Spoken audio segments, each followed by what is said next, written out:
Hi, Degree Pathways is an amazing resource for students in helping you chart your course through your academic journey. And so the way that you would access that is to log into your Atlas account.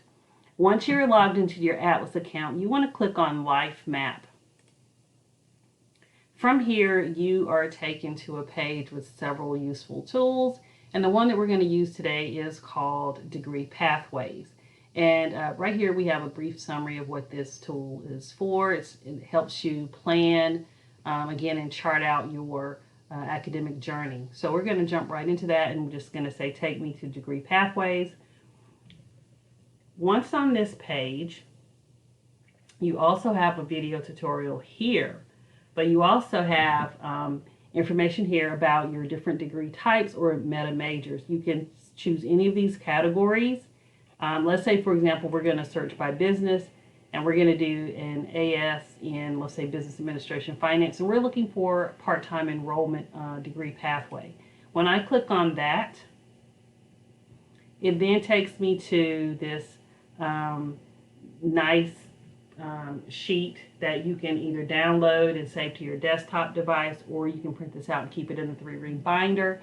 What I love about this is it's outlining your courses specifically by term, and it's where you're going to start here. So if you had any introductory coursework that you needed to take, you would do so here.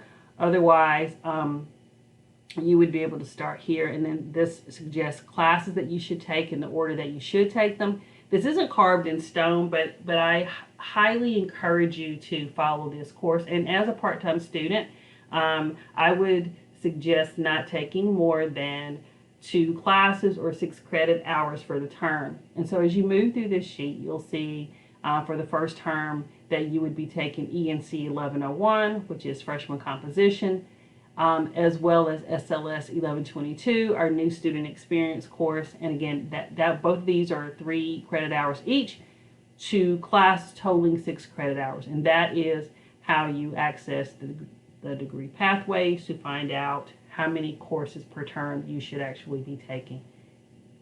If you have any questions, please don't hesitate to reach out to me. My telephone number and email are provided in the message to you.